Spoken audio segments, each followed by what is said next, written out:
Good afternoon, everyone. My name is Mark Nordenberg. I currently have the privilege of serving as both the chair of the Institute of Politics and director of its Dick Thornburgh Forum on Law and Public Policy. And in those roles have the opportunity to extend a very warm welcome to all of you. Those who are here in the University Club and those who are joining us on the live stream. And I extend that welcome not only for myself, but also for Ginny Thornburgh, the former First Lady of the Commonwealth of Pennsylvania, David Aaronworth, a distinguished lawyer, former partner of our guest speaker and a member of the Thornburgh Forum's Executive Committee, and on behalf of the entire Thornburgh Forum team. This is the fifth Dick Thornburgh Forum program that has focused on issues of governance this year. And for this very special program, we are honored to welcome Michael J. Missal, the former Inspector General of the U.S. Department of Veterans Affairs. And I should say it's a pleasure to welcome him back to Pitt because he has been here on past occasions as well. Dick Thornburgh, of course, built an extraordinary record of leadership from an amazing array of high positions in government. United States Attorney, Assistant U.S. Attorney General in charge of the Criminal Division, two-term governor of the Commonwealth of Pennsylvania, U.S. Attorney General under two different presidents, and Undersecretary General of the United Nations. If that is not enough, this weekend, as I was pursuing an assignment from another part of my life, I also was reminded that he had been a delegate to the 1967-68 Constitutional Convention here in Pennsylvania, and among other things, established the parameters for legislative reapportionment, which I had to follow when I was doing another job. As a lawyer in private practice, always with the firm of K&L Gates, Dick also was involved in some of the most important corporate governance issues of our times. Partnering on those initiatives very frequently is one of the ways that Dick Thornburgh and Mike Missal bonded. And Ginny Thornburgh has described Mike as Dick's best lawyer friend. I have to say, Ginny, that was a real downer for David Aaronworth and me and a number of other people who are lawyers and who were also friends of Dick's. I felt a little bit better, though, when I read what Mike had said about baseball. He said, "When I walk through the gates of a baseball stadium, everything else seems to fall behind." And I just find it a very peaceful and rewarding environment to be in. Those words could have been written by Dick Thornburgh.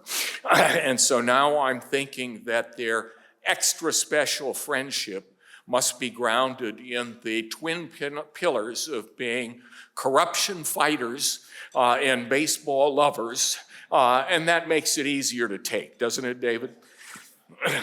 Another similarity is that Mike Missal also built his own distinguished career in the law. His early assignments included working in both the White House and for the Security Exchange Commission. He practiced with the Pittsburgh-based global law firm of K&L Gates for 29 years, where he was a member of the management committee, and co-chair of its policy and regulatory practice. While there, he partnered with Dick Thornburgh on some very big matters, including the use by 60 Minutes of fabricated documents to support the unfounded allegations that President George W. Bush had circumvented responsibilities while in the Texas National Guard, as well as the collapse of WorldCom in a multi-billion-dollar accounting fraud. Guided to some extent by David Aaronworth, as I learned at lunch today, Mike decided to leave the private practice of law and to return to government, where he served as Inspector General for the Department of Veterans Administration starting in 2016. The VA is the second largest federal agency with an annual budget of more than $350 billion and more than 400,000 employees, and the country's largest integrated healthcare system. While functioning as its Inspector General, Mike supervised a team that included more than 1,100 auditors, investigators, inspectors, data analysts, lawyers, and others. The matters that he and his team handled ranged from conducting an investigation that led to the conviction of a nursing assistant who murdered 8 veterans while they were in the care of the VA, to an assortment of matters that led to $45 billion in savings and cost avoidance while he was in that office. He was one of the country's longest-serving inspectors general when he and 17 others were fired in the first few days of the second Trump administration. He has since become a founder of IG Partners, a firm that focuses on internal investigations, compliance monitoring, regulatory reviews, crisis counseling, and other sensitive matters. 10 years ago, Mike commented on what has been a guiding principle in his life, personal and professional. Do the right thing, he said. Do it with honor and integrity, but always do the right thing. And if you follow that, then good things are likely to happen. Of course, 10 years after he said that, he was fired as Inspector General. So it may be appropriate before the afternoon is over to ask him whether he still embraces that as a guiding principle. In commenting on the Inspector General firings, the Partnership for Public Service expressed the concern that they threaten government accountability and efficiency, going on to say, inspectors general are one of the central watchdogs of the federal government, identifying and stopping waste, fraud, and abuse, and saving taxpayers tens of billions of dollars every year. The Campaign Legal Center offered a similar view, calling the mass firings blatantly illegal and incredibly concerning, and stating that the public deserves to be protected by an independent office whose sole job is to make sure that officials are serving the public interest rather than their own interest, including good stewardship of taxpayer funds. As I invite our speaker to the podium, let me point out that there are index cards at your tables or near your chairs. So if you have questions, write them down, pass them in, and when he's done speaking, I'll come back up and try to organize questions in some reasonable fashion so that we make the best of the Q&A. First, though, please join me in welcoming Mike Missal to the University of Pittsburgh. Mark, thank you so much for those very gracious words. It's a real honor to be here. For many years, I had the privilege of working very closely with Dick Thornburgh. There was no more consummate professional, person of the highest integrity, somebody who always did the right thing, and just a fierce protector of the rule of law. He also was the most humble person and the nicest person you'd ever want to meet. And we certainly can use more Dick Thornburghs in our government today, that's for sure. So what are inspectors general and why should you care about them? And you should. So inspectors general have a history that goes back 250 years. So let's go back to 1776. General Washington is leading the Continental Army. He's fighting the almighty British forces, and things aren't going so well. So you all know how it ends up, but in 1776, things aren't going so well. He got chased out of Boston. They got chased out of New York. They won a battle in Trenton, but things aren't going so well. They weren't well trained. They didn't have right equipment. So what does General Washington do? He says, I need help. So he hires a Prussian, Baron von Steuben, to be the first inspector general of the Continental Army. And he turned around the Army. He put together the first manual on training, made sure he could anticipate where needs were for equipment, supplies, etc. And things quickly turned for the Army, and we were able to defeat the Brits and win our independence. So that's really how IG started. They've been in the military for 250 years now. So let's fast forward 200 years to 1974. You have Watergate, abuses by the executive branch. Congress is not happy. So Congress did a whole series of steps to address the wrongs that had been done by the executive branch. One of them was to create the Inspector General position for federal agencies. So in 1978, Congress passed the law, President Jimmy Carter signed it into law, to create inspectors general at that time at 12 agencies, because this was sort of a novel approach, and they wanted to make sure this was going to work. So currently right now there are 73 federal IGs.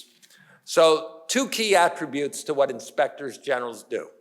First of all, they must be nonpartisan. According to the statute, nonpartisan. And why is that? That's so that the work they do isn't influenced by any politics. It's the work that is the right thing to do. It's what the facts are as they have it, not influenced in any way. And as a result, inspector generals have served across administration. Like I was appointed by President Obama, served in the first Trump administration, throughout the Biden administration, and 4 days in the second Trump administration. Second attribute is the independence. So again, to be able to have inspectors general to do the right thing, to come up with reports and work that could withstand scrutiny, they need to be independent. They can't have somebody over their shoulder telling them what to do. And so the important thing with independence is when I was the inspector general, I didn't report to the cabinet secretary, the secretary of VA. I didn't report to the president. I didn't report to Congress. What I considered, I reported to veterans and taxpayers. So all the work that I did was, how is this going to benefit veterans? How is this going to benefit taxpayers? So what do? 4 main things that inspectors general do. First, they fight fraud, waste, and abuse. Okay, that's a big area. That's a really hard area, but they look at the agency and say, okay, if I find fraud, or can I discover where it is, and how can I find abuses in some way? Secondly, this is an important one that a lot of people don't focus on. They make government programs more efficient and effective. So what we would always do is take a look at a program and say, is it working as intended? Or are there other things that should be done to make it better? Are there recommendations we can make for the department to improve what the program is? Next, it promotes transparency. So all the work we did was out in the open. We would publish reports so everybody could see what we did. And certainly in this day and age, you really want to know what's truly going on. And through Inspector General reports, you could see it. And finally, you could hold people accountable. It's really hard to improve unless you can hold people accountable if they're not doing the job they were intended to do. So let me tell you a little bit about, because I think it'll be easier, talk a little bit about what I did at the OIG. So as Mark pointed out, huge agency. It's very complex. So the second largest federal agency, three major things. Healthcare. So they provide healthcare for about 9 million veterans. They have a big hospital here in Pittsburgh, 171 hospitals across the country, 1,200 places to get healthcare. Secondly, they provide a lot of benefits. So the big one is disability compensation.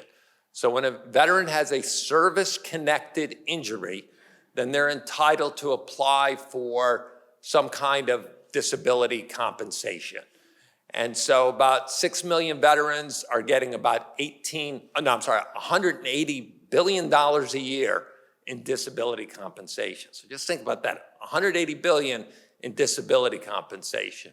They also guarantee homes. About 3 million veterans have VA guaranteed homes, mortgages, and about another million get VA education benefits. So what we've done as a country, we have an all-volunteer military. And what we've promised them is that if you serve, we'll take care of you. And that's what VA does. It takes care of the veterans when they leave service. So in terms of what we did at VA, so you might want to say, well, how did you sort of get work? How did you decide what to do? So we got it in a number of ways. First of all, we had our own hotline. So people could call in, write in, they could remain confidential if they wanted. We got 35,000 contacts a year. Now, they weren't all complaints, but a lot of them were. So we'd go through each and every one. Every one of them would be triaged to see what the issue that we wanted to look at. Meetings with VA staff. I regularly met with the secretary, all the other senior leaders. Want to know what kept them up at night. What were the issues they were seeing? I wanted to make sure that they would let me know if there's an issue, because it's something that they may want our office to take a look at. Congressional requests. Every member of Congress has veterans in their district. We heard from Congress all the time. And then media reports. You would just see something in the media. Say, gee, maybe we should take a look at this. And then we also had a very sophisticated data analytics group that was able to run numbers in a lot of days. In fact, we were far more sophisticated than what VA had. So at any one time, we had about 1,000 criminal cases, all variety of criminal cases, 150 healthcare inspections, about 100 performance audits where we're looking to see if the program was operating as it should be, and about 15 administrative investigations. So let me give you a couple examples of the work that we did. So as Mark mentioned, there was unfortunately some deaths at Clarksburg, West Virginia, hospital not too far from here. So I got a call from the head of the VA healthcare saying, hey, we got a little problem here. And I said, what's the little problem? Well, people seem to be dying and we can't figure it out. I said, well, I think it's more than a little problem here. It sounds pretty big. So we sent a team we had doctors on our staff as well as criminal investigators down at Clarksburg. Within 24 hours, we had sort of figured out what it was. We had a person of interest. It was a nursing assistant who would be babysitting on the floors at night for some of the patients. These were all patients who were expected to be released shortly. And what she was doing was administering insulin to them, sometimes in front of family members, and it's a very painful death. So this had been going on for months. For whatever reason, VA didn't let us know until 8 deaths had occurred, and then we were able to solve it, prosecute her. She's now in prison and will be there for the rest of her life. So we not only solved the crime, but the question is, how could this happen? How can you let somebody in who murders veterans? And what we found is, so what we did is not only a criminal investigation, we did an inspection. And we found a lot of different problems. One is they didn't follow up on the background check. Had they followed up on the background check, they would have realized a job she previously had was at a prison where she was fired for physically abusing the inmates. Probably not the kind of person you want on a hospital ward.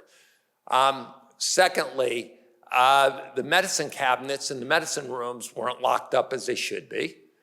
And third, they had a patient safety office that really wasn't that involved. Like the first time an unexplained death occurs, patient safety should be all over it, trying to figure it out.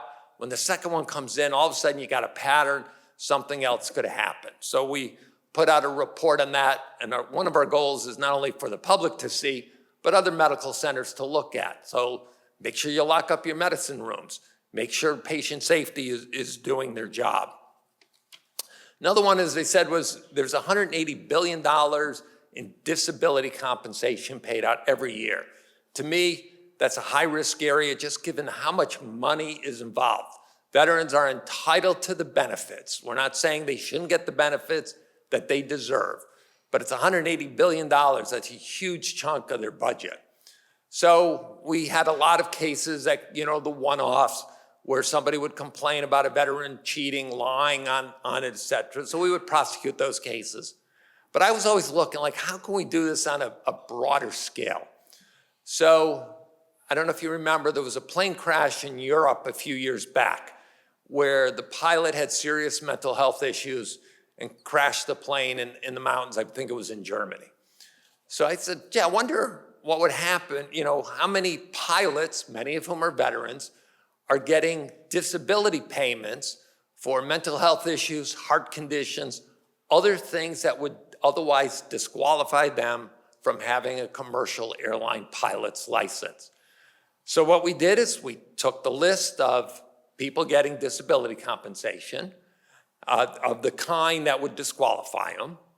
We then got a list from the FAA of all the commercial airline pilots. We matched them together. So we got 5,000 matches. So these are 5,000 pilots who are getting some kind of disability compensation. So we started investigating some of them. And we looked at the medical records. And one veteran said, I got severe claustrophobia. I can't be in a small enclosed space. Another, severe schizophrenia. There's nothing they can do. So we brought some criminal cases, turned it over to the FAA, and said, you really need to look at this and clean this up.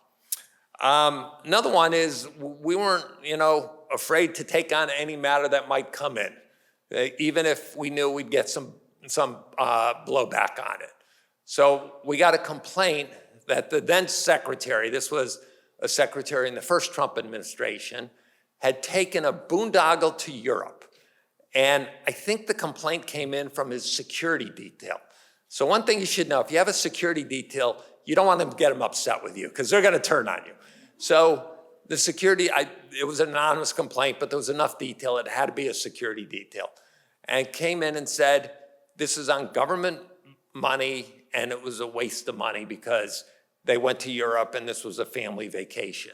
So we did an investigation. And what we learned is the secretary and his wife did go to Europe for 11 days. On the government. The spouse's fare and expenses were paid by the government, and they had about 3 hours of meetings in those 11 days, official meetings. And the rest of the time they were touring around Europe, and the spouse was a big tennis fan, and she wanted to go to Wimbledon. And the secretary had met somebody who was a member of Wimbledon who said, I can get you tickets. So he got free tickets. So one of the things, there were a number of issues with this trip, but could he take tickets from the woman? And the secretary said, yes, I can take it because she's a friend. And so therefore, I can take something from a friend. And actually, the ethics rule allow, if you do have a close relationship with somebody, and you normally would, they treat you to dinner, something relatively modest, then you can accept that. So we interviewed the woman. And first she wouldn't talk to us, and we actually called her when she was in her car, and her agent, so I understand you're a friend. And she said, oh yes, very good friend of the secretary and his wife. And he kept referring to, and the wife. And so finally, our agents were so smart, they said, what's the wife's first name, since they're such a good friend? She said, I got to think about that. And so we said, take your time. And so she never could come up with the name because they had met once before. She didn't know the name. They weren't friends. So anyway, secretary had to pay back the government the amount that they had paid on the trip. So IGs have had great impacts. all the IGs usually give back about $100 billion a year in a monetary impact, as well as keep improving the various programs in their agencies. And as importantly as the monetary impact improving programs, it's working closely with Congress. Because Congress, under the Constitution, checks and balances, they conduct oversight of the executive branch. And they rely heavily on inspectors general to help them do their oversight work. And in the past, IGs have gotten great support, bipartisan support from Congress. So virtually every day, my office would get some requests from Congress for information about a veteran, to help a veteran, et cetera. I testified more than 24 times in Congress on various issues that we had, always getting support from both sides, Democrats, Republicans, House, Senate. Actually had a situation where an acting secretary refused to give my office information on a matter we were looking at. Again, under the law, if you believe in the rule of law, the law says that the IGs are entitled to get all information that they want. Don't have to justify it, explain it. If we make a request, we're entitled to it. And he kept pushing back. Finally, he sent me a letter saying, I'm not giving it to you. Under the statute, you report to me, so act accordingly. And I said, oh, thank you. Because I took that letter, sent it to the Hill. They went crazy and said, no, IGs are independent. They don't report to this secretary, whether you're acting or otherwise. And we got what we wanted, and the acting secretary was long gone. So Congress always pushed back when little things, like an isolated incident would happen. They'd always support the inspector generals because they were so important. So when President Trump was elected for the second time, there was confidence that he would allow the IGs to continue to do their work, be independent and nonpartisan. A couple of reasons for this. One, as I said, I served under the first Trump administration. He did fire a couple of IGs for questionable reasons, but he, for the most part, left the IGs alone. And then one of the incoming priorities was they were going to fight fraud, waste, and abuse. So what better group than the IGs, that's what we do for a living, is to fight fraud, waste, and abuse. We could help out in whatever way. Then he announced Elon Musk was going to be running Doge. And so they were going to fight fraud, waste, and abuse. So actually, we all reached out to Doge because every agency had a Doge representative, and Doge wouldn't even return the call. So we thought, okay, maybe they're getting up to speed. It's going to take a little time, whatever. What we should have really focused on is Project 2025, which, looking back now, it's really the playbook for the administration. And in Project 2025, what it said is on inspectors general, the president should have his own inspectors general, which again is against the statute of being independent and nonpartisan. But that's what happened. So on Friday night, January 24th, my email came in, I think 7:39 p.m. I got an email, and I didn't quite know what it was. It didn't come from the president. It came from the head of presidential personnel. And it said, on behalf of President Donald J. Trump, this is to inform you, you are now fired as the Inspector General. But then it gave me a nice second sentence. Thank you for your service. I was very happy to see that. So I didn't think it was real when it came in because, again, we follow the law. We're a nation of laws, rule of law. And what the law said is before the president can fire an IG, and the president has a right to fire an IG, but the law states has to give Congress at least 30 days notice and has to provide detailed case-specific reasons for the firing. We're 4 days in. I said, I'm a good math person. That doesn't sound like 30 days to me. So anyway, we were fired. We're locked out of our offices, locked out of our computers. And I said, okay, not a problem. Congress is always there for us. They're gonna support us. They're gonna fight back. Crickets, nothing out of Congress. And so the IGs were all fired, and that has continued to this day. But I don't want to just focus on IGs because IGs are clearly important in oversight, but there's lots of other places which are have oversight responsibilities. Big one is the General Accountability Office. They have accountability in their name. And what they do is they report to Congress, but they do oversight of the entire federal government. So we would work closely with GAO to make sure we weren't stepping on each other and that the work we were doing was consistent. So the administration said we want to defund GAO, and we're probably not going to cooperate with them. Now they're mad at GAO because GAO has found on multiple occasions that the administration has violated the Impoundment Act. That's one of their roles, is if they see a violation of the Impoundment Act, then they have to do a report. The Impoundment Act says if Congress allocates money to an agency or for a purpose, that it has to be spent that way. And surprise, surprise, there's plenty of instances where Congress has allocated money and it goes somewhere else. So like a classic recent example is the president announced that all service members were getting a $1,776 bonus. That's great. Service members deserve it. What they do is something you should pay, great gratitude to. But where did that money come from? So that money came from money that Congress had appropriated for new housing for the military. So if you've ever been on a military base, some of the housing is not that great. So this was $2 billion to improve housing. But they took the money and gave it as bonuses instead, so the housing remains the same. So that's a clear violation of the Impoundment Act. They also fired the judge advocate generals. So judge advocate generals are senior lawyers at the Pentagon. And what their job is to do is to look at missions or other activities of the military and provide legal advice whether what they're doing is consistent with the law, such as blowing up boats in the Caribbean. But they were all fired. And so now you don't have the independent look at what's going on in the military and is it consistent. There's an office called the Special Counsel, who does retaliation against federal workers. Put somebody else in there who's a member of the president's cabinet.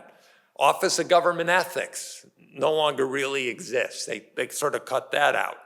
And they also, and I know Dick would be really upset about this one, diminished the Department of Justice's Office of Professional Responsibility, whose job it is to look at the activities of prosecutors to make sure they're doing things the right way. That basically is wiped out. Again, throughout all this, Congress has said nothing, has not pushed back. Leadership in Congress has just allowed all this to happen. So what's the impact? A lot of different ways. Let me give you a few. One is it certainly diminishes the power of Congress. So what's happened is by not doing the oversight work, the executive branch has taken a lot of power that Congress otherwise would have. It chills effective oversight. So another example, the Inspector General from the Office of the USAID, the office that gives out foreign aid. They had a highly respected Inspector General, Paul Martin, who wasn't fired in the first round for some reason. They missed him. Maybe they didn't get down to the U's. Maybe they stopped there. Anyway, Paul put out a report 3 weeks after we were all fired, which showed how as Elon Musk was dismantling USAID, that there were all these goods and other products sitting on docks that were at risk, hundreds of millions of dollars sitting on docks that likely are going to be, either wasted, stolen, etc. So he put the report out on a Monday afternoon. Tuesday, he got the same 2-sentence email that the rest of us got. Thank you for your service. It also negatively impacts program operations.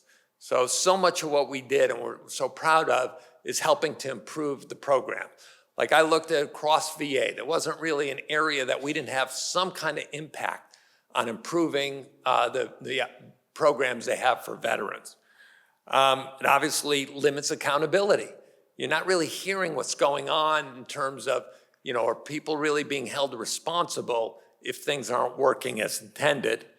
Transparency is another one, where we really know what's going on? You hear statements coming out, but is that truly what's going on in the administration? Next one's a big one. It deters whistleblowers from coming forward. So we relied heavily on whistleblowers as a source of information. The best example from my experience is there's a hospital in Fayetteville, Arkansas, and we were on site to do just a routine inspection of the healthcare. So we would inspect every hospital on about a 3-year cycle. So our team was in there doing their thing when some people came up and said, you really need to look at pathology. There's a real problem with the chief of pathology. So we started looking at it. That was outside the scope of the inspection, but we started looking. What we found was the chief of pathology had been coming to work drunk for years. And the chief of pathology is one, they provide diagnosis of the tests that are performed. And what we found is he misdiagnosed at least 3,000 major diagnoses, not minor, major diagnoses, some which resulted in deaths where they said, you don't have cancer when they did, things like that. Again, that came in through a whistleblower who felt comfortable coming to our office, who felt that A, we would protect their anonymity, and B, we would do something about it. And then finally, it makes fraud more likely. If you don't have oversight, who's watching what's going on? So if this really is an administration that wants to fight fraud, you're taking away the tools. So aside from the attack on accountability and oversight, there's also been an attack on the federal workforce. For over 150 years, the federal workers have been protected both in terms of merit hiring, competitive hiring, and protections from arbitrary firing. So as a result, you have a lot of people who have dedicated their careers to federal service because they get hired they're the best qualified for the job, and they know if they do their job, they're going to be able to maintain it. And you have incredible talent all throughout the federal government.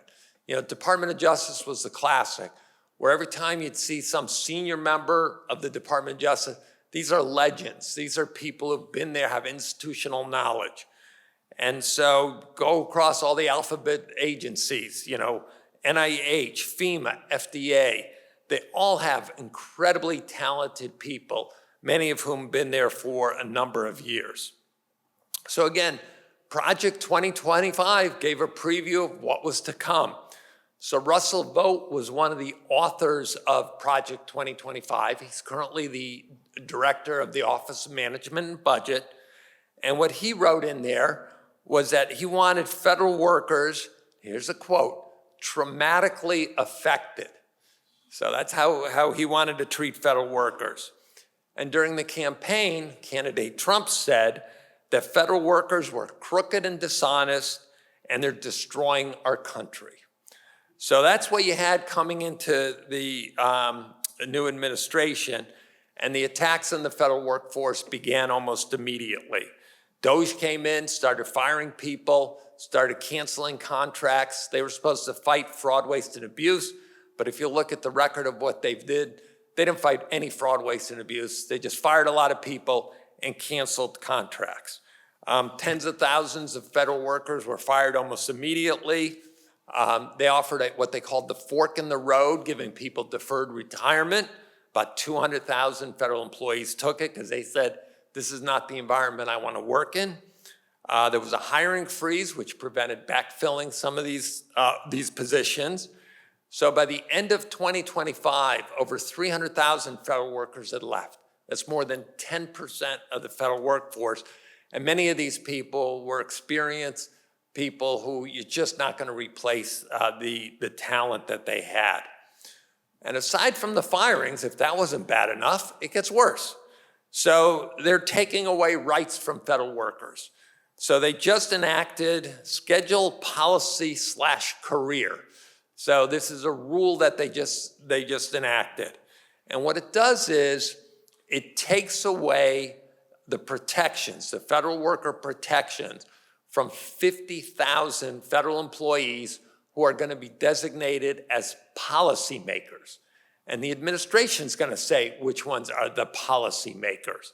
So before this, you had about 1,000 political appointees that would change administration over administration. Now that number is 50,000, and they're all going to become at-will employees, could be fired at any time and then replaced with how they see fit. There's also a proposal to eliminate the Merit Systems Protection Board, which is the independent board where if you're a federal worker and you in some way have a complaint, you have a forum to go to hear the arguments. So instead of the MSPB, what they're proposing is any of the complaints will be heard by the Office of Personnel Management, which is part of the administration. So you're fired or have something happen to you by the administration, who do you appeal to? The administration. So that's likely not going to be helpful. And they also eliminated collective bargaining rights for over 1 million federal workers. So again, what's the impact? So lots of vacancies that likely will never be filled. There's an article today in the New York Times on VA and all the vacancies that they have that they're not filling. DOJ has been just gutted. So next one is incredible talent and experience. Department of Justice is one of the agencies which has just had a lot of people fired or just left because they saw that they were going to be put into areas that they didn't really want to be in. And I don't know if you noticed in the recent State of the Union, President Trump announced a war on fraud, and Vice President Vance is going to lead it. But I'm not sure what they're going to do to lead this because they've got a DOJ, meaning the prosecutors aren't, they don't have as many prosecutors as they need. The FBI has been gutted because anybody who worked on certain matters has been fired. The IGs have been slashed. So I'm not sure who's going to be helping the vice president on this war on fraud, but I'm sure they'll figure it out. Services at some agencies are definitely going to be curtailed because of the loss of talent. Social Security has already announced that they're changing their customer services, so it's going to be pulling back from where they were. It's going to be almost impossible to recruit in this environment. So if you hear what OMB Director Vogt said about federal workers, are you going to want to join the federal workforce in that kind of environment? And morale in the federal government is very low, but unfortunately, I can't tell you what it is. There used to be a federal viewpoint survey that would be sent out every year and really, ask a lot of questions so you get a good sense. I relied on that heavily because I would see where some of the areas are where we could improve, and it would really lay out, down to very low details or great details where you really need to improve.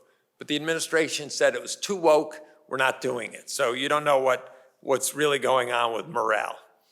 Throughout all of this, here's the theme. What has Congress done? Nothing. So even though Congress has appropriated money for these agencies for personnel, they're just not spending it as they should be. So I know I covered a lot of issues, but here's 4 main themes I want to make sure you remember. One is independent oversight is really critical to good government, fighting fraud, waste, and abuse, transparency, and accountability. So you really need independent oversight, and it's really not there. Second, the administration has taken many actions across the federal government, not just IGs, to decrease that oversight. So it's going to be hard to bring this back. Third, the dismantling of the federal government workforce is going to negatively impact the services that the government provides. And you're starting to see it already, but it's going to start accelerating as time goes on. And the talent and experience that is left will be virtually impossible to replace, particularly in this environment. And then finally, Congress. Their inaction has really increased the power of the executive branch and has really upset the careful balance of powers that was set forth by our founders in the Constitution.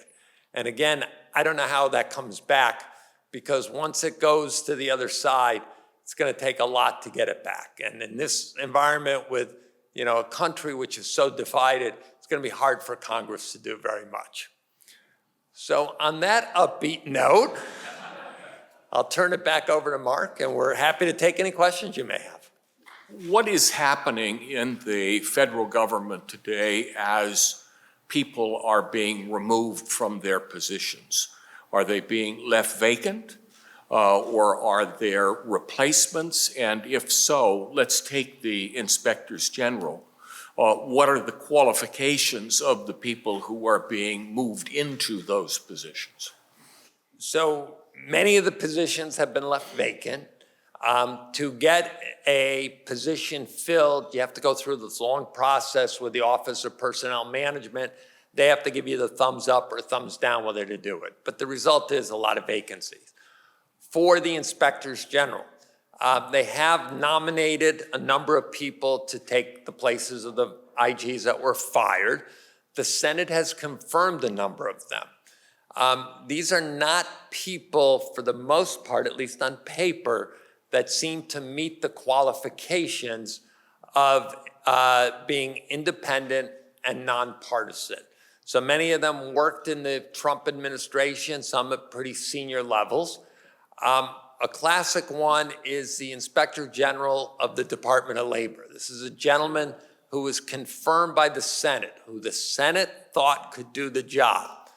He's a former one-term congressman from Long Island. The reason he's a one-term congressman is because he put his mistress and fiance on the payroll at the same time.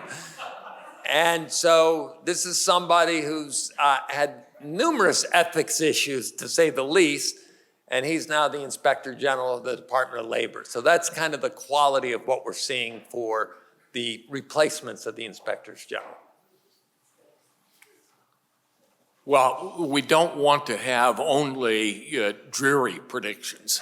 Are there things that can be done today to help generate more respect for federal workers and maybe bring a return of some of the protections? And what do you think is going to happen long term?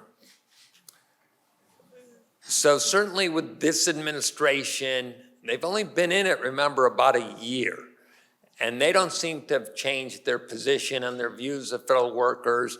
And to some degree, they've been had some roadblocks thrown in by the courts. Ultimately, the Supreme Court's going to have to get into make a decision on some of these firings, but that's a little bit down the road. And again, for anything to really change, Congress has to step up and do something. And what moves Congress? It's, the mood of the electorate, and do they feel they're going to get voted out for supporting something that is not very popular? So it's really, looking at what's happening out there in the country and with elections coming up. I know there's some primaries today across the country, and depending on how they go and other ones, maybe that will move Congress to act. But we're so far down the road, and even if Congress were to switch, again, I try not to be too dreary, but even if Congress was to switch, the president has so much power through executive orders and other things that they could bypass Congress on a lot of issues. There are a lot of lawyers here today. So you've made your opinion of inaction in Congress pretty clear. How do you think the courts are doing in this environment? Many of the lower courts are doing the right thing. I haven't done a detailed analysis, but things I've read is certainly on immigration, the lower courts seem to be doing the right thing. Although the administration doesn't always follow what those court orders are. And it's really going to be up to the Supreme Court to ultimately decide some of these bigger issues. They've already decided on tariffs, overturning what the president has done. You're going to have on these employment issues that are coming up, There's a number of cases working their way through the system, as well as a number of other issues. So I think it's going to take time, and it's ultimately up to the Supreme Court to decide some of the more contentious issues. And we're in an institution that educates people to take on difficult tasks, and traditionally encouraging students to go into public service, including government service, really has been a pretty easy sell. Do you have any observations on that or any advice to share with us? I love my time in public service, both at the start of my career, in the midpoint of I still consider myself in the midpoint of the career. In the midpoint of my career, there was, as much as I love being at the law firm with Dave Aaronworth, it certainly was incredibly rewarding doing public service, and I saw that from people at all levels. If you want to see passionate people, go to a VA medical center. And the people that work there are so dedicated and committed to doing the right things for veterans and to really working hard. And so you do see that out there. But again, the issue is going to be, are they going to get the support that they need? Are they going to get the resources to be able to do their jobs? And I think that's very much an open question. My advice would be, on a federal government level, it's really tough at this point to say to join the federal service just because of the unpredictability of it all. But there's plenty of other public service opportunities, state, local level, and then lots of interest groups who support the people as well are really rewarding places to be as well. I have a last two-part question that is personal. First, can you finish telling us the story of what happened to you when you got this email at 7:30 on Friday night? Did you go into the office on Monday morning? We know you sued. So first that, and then second, how do you feel about that guiding principle that you shared 10 years ago with your own alma mater's alumni magazine, that is, do the right thing and good things will likely follow? So we got the email, I got my email at 7:30.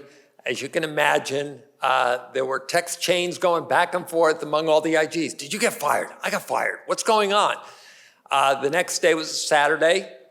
We still had access to the phones and email, and there was a meeting of the IGs, like they didn't follow the law. What are we going to do? So we actually sent a letter to the administration encouraging them to check with their lawyers that this is what the law is and you need to follow it. They didn't respond to the letter.